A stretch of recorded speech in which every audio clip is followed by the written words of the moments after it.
Assalamualaikum warahmatullahi wabarakatuh. Saya Fitri Ananda Nur Aini, NPM 20130210085. Di sini saya akan menjelaskan tentang sejarah susu Bear Brand. Susu Bear Brand pertama kali diperkenalkan ke pasar pada tahun 1898 di Swiss dengan nama Brand Mark. Susu ini tersedia di berbagai besar wilayah Asia Tenggara, Swiss, dan Afrika Timur. Bear Brand dipasarkan dengan merek Marca Oso, yang merupakan bahasa Spanyol untuk cap beruang. Karena itulah nama merek di Indonesia menjadi susu cap beruang. Pada tahun 1930-an, susu ini diperkenalkan ke Indonesia, menyusul diperkenalkan ke Thailand pada tahun 1980. Berdasarkan sejarah, dahulu pada tahun 1906, logo susu Bear Brand menggambarkan seekor beruang yang sedang menyusui bayinya. Tetapi, botol itu pun dihapus pada logonya di tahun 1967. Setelah inovasi, logo susu beruang pun diganti pada tahun 2009. Logo beruang dewasa yang menggendong anak beruang diganti dengan beruang dewasa yang sedang meminum susu. Ini lantaran Bear Brand Sweet Twin Creamer disalahartikan sebagai pengganti ASI untuk balita di bawah 36 bulan di Laos. Bear Brand di Indonesia dikemas dalam tabung tipis isi 189 ml. Di Swiss, merek tersebut malah dinamai Brand Mark dalam nama asli Jerman. Berikutnya, saya akan menjelaskan tentang input PT Bear Brand. Material: Bear Brand Gold White Tea dengan kandungan teh putih yang diperoleh dari daun teh pilihan mengandung vitamin A yang membantu mempertahankan keutuhan lapisan permukaan, yaitu mata, saluran pencernaan, saluran pernapasan, dan kulit, serta merupakan sumber vitamin C dan vitamin E yang berkontribusi terhadap fungsi normal daya tahan tubuh jika disertai dengan diet gizi seimbang dan olahraga teratur. Sebagian perusahaan gizi dan kesehatan yang terkemuka di dunia, Nestle mulai beroperasi di Indonesia tahun 1971. Nestle Indonesia mempekerjakan sekitar 3.700 karyawan dan mengoperasikan 3 pabrik, yaitu pabrik Kejayan di Jawa Timur untuk mengolah produk susu seperti Denko dan Bear Brand, pabrik Panjang di Lampung untuk mengolah kopi instan Nescafe, serta pabrik Karawang di Jawa Barat untuk memproduksi Denko, Milo, dan Cerelac. Sesuai dengan hukum yang berlaku dan peraturan tentang ketenagakerjaan, ILO konvensi dan rekomendasi. Laporan keuangan Nestle, total penjualan grup perusahaan mencapai CHF atau Swiss franc 84,34 juta atau sekitar 1.232 triliun pada tahun 2020. Penjualan produk yang paling besar berasal dari minuman bubuk dan cair, dengan nilai mencapai CHF 22,25 juta.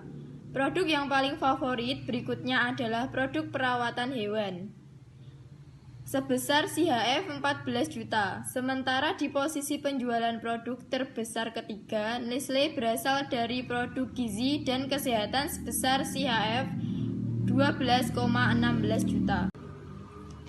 Mesin: ada beberapa alat atau fasilitas yang digunakan untuk proses pengolahan susu. Alat-alat tersebut adalah mesin pasteurisasi, mesin yang menggunakan sistem PHE (plate heat exchanger) dengan pertukaran pemanas dari heater dengan susu yang dilewatkan pada plate-plate. Proses pasteurisasi yang digunakan pada suhu 80 derajat Celcius dan berjalannya sangat singkat sehingga kandungan susu yang bergizi dapat dipastikan tidak akan hilang dan bakteri yang merugikan akan mati.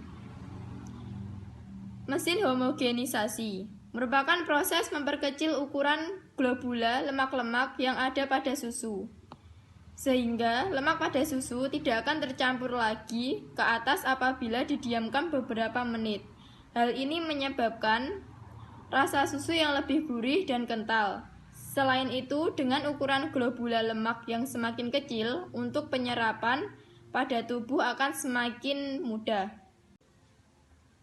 Mesin pengemas atau packaging. Alat pengemas yang menggunakan mesin otomatis 4 line dengan kecepatan tinggi yaitu 5.000 cup per jam. Mesin ini dilengkapi dengan sinar ultraviolet sehingga dapat meminimalisir kontaminasi pada cup dan tutup yang digunakan untuk wadah produk jadi. Ice bank. Alat ini merupakan alat untuk mendinginkan susu pasteurisasi yang keluar dari pasteurisasi. Susu yang setelah pemanasan pada proses pasteurisasi akan didinginkan secara cepat dengan ice bank, sehingga dapat dipastikan susu setelah proses pasteurisasi akan keluar dengan suhu 40 derajat Celcius pada suhu yang dapat menghambat pertumbuhan mikroorganisme. Terima kasih. Wassalamualaikum warahmatullahi wabarakatuh. Saya Fitriana Sari, NPM 201302131.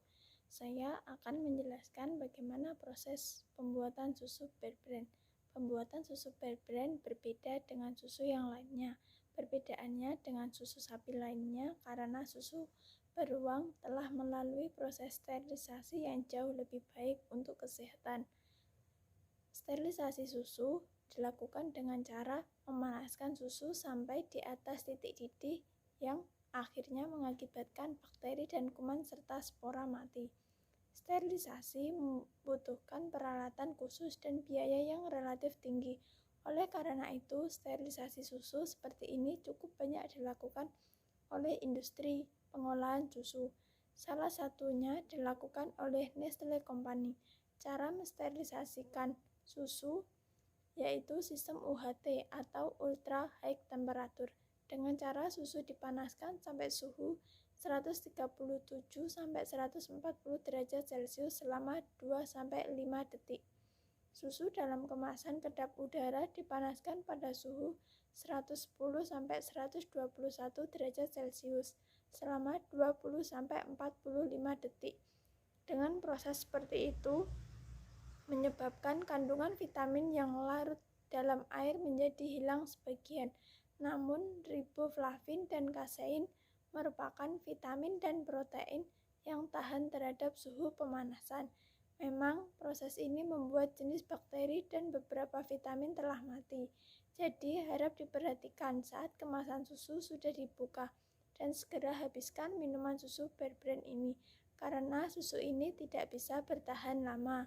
Sekian dari kelompok kami. Wassalamualaikum warahmatullahi wabarakatuh.